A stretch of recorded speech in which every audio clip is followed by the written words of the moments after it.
and is super strong. Probably the strongest guard in the league. But yeah, they just played strong 2 feet jump stops, stuff like that. Very fundamental. But Castle played great. Um, so I think the Spurs are in a little bit of trouble because they're losing guard depth if Dylan Harper has a real injury.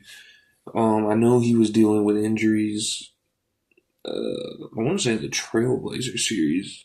I don't know if he missed any games, but it looked like he was grabbing his hamstring. I don't know if that's really what's going on. Um,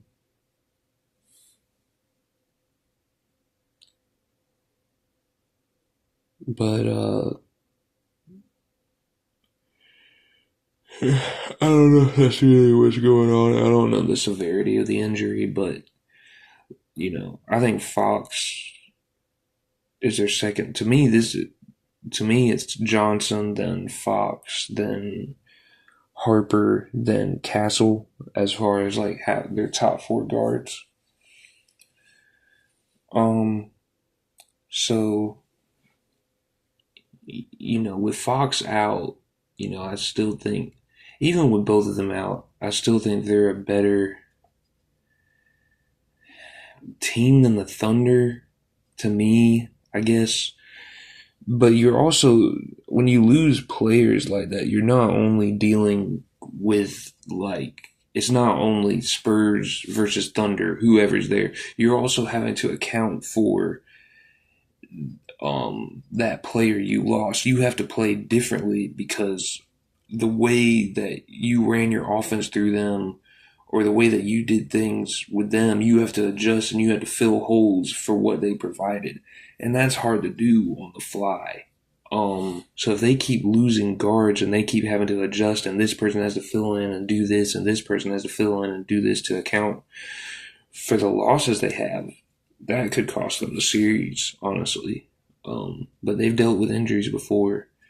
They've dealt, they dealt with Wembanyama being out, who's their best player, and just absolute. He's amazing. So yeah, we'll see how they do. I don't know if hopefully they're all right. I guess before I make any predictions about the series, because I was thinking the Spurs are going to win the series, but now that I think about it, it's like they're losing so many players that's going to be hard to adjust to, and these are important players, especially to me, Fox. Um, I don't know. I still would probably pick the Spurs, honestly, at this point. But even if Harper and Fox's injuries are serious, but we'll see. Um, yeah, I want to go into something that I said earlier. Um, I actually think the Spurs are a better team than the Thunder. And I remember I was on YouTube and I was just scrolling down, and they had the polls and stuff. But then there was a poll like who's going to win the series, Spurs Thunder, and I picked the Thunder because I had Knicks beating the Thunder in the finals before the playoffs started, so I picked the Thunder. And it surprised me that 70% of people picked the Spurs.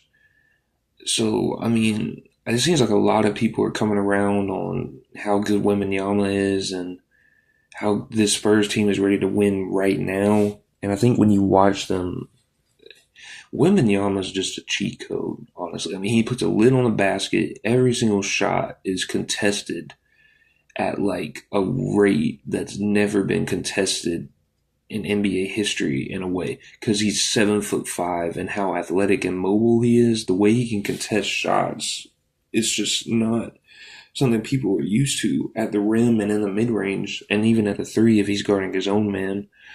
Um, so he is just something that's, even though he's not physical, his rim protection just bottles teams up. Like I said, it bottled Rudy Gobert up to where he can't do anything, and now Chet's kind of the same way. And on offense, I think his offense is very underrated too, because some of the stuff that you can do just lobbing it up to him, and his agility and his ability to just put it in the basket at different angles and stuff like that, it's almost unstoppable. And I just think what he does and the sustainability that he does it makes them the better team, along with their guard play. So they can't lose all their guards. They gotta, right now, to me, it's Castle and Johnson are the elite guards you have that are still out there. So they're really gonna have to carry. But when you had Fox, Harper, Castle, and Johnson, and Vassell is pretty good too. He had a good game.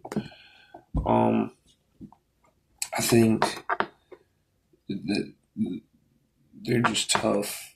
They're just tough. The way they attack the basket, especially those 4 guards I was talking about, they're talented and they're energetic and they play defense, and they're a really good team. And I think they're better than the defending champs right now. And not only are they better than the defending champs, but I'm willing to right now. I mean, I could change it, but I'm willing to get on the bandwagon right now and say that Wembanyama is the best player in the NBA. I would say. And from last year, I watched I tried to pick the playoffs, and I tried to watch every team and kind of look at them in depth. And last year, I thought it was Curry, honestly, which I know is not a popular opinion, but last year, I would have said Curry, then Jokic, then Giannis, then Luka, and then Kawhi, I think. But I think even if, I didn't really watch the Warriors this year, but even if Curry's the same, I just think the stuff that Wembanyama does with his rim protection and his just defense of the basket and it might get a little overstated. And he is a little lazy at getting out to the perimeter at times, but when he wants to go out to the perimeter and play defense, it's decent. He's not going to give you amazing ball pressure, but he's going to stay in front of his man at a pretty good rate, even guards. And just his ability to be a lob threat, his post moves, his shooting, his ability to drive to the basket. Like, he struggles more driving against a guard, but he's guarded by bigs a lot. And when he's guarded by a guard, he goes down low. And there's just stuff he does on the offensive end that you can't contest.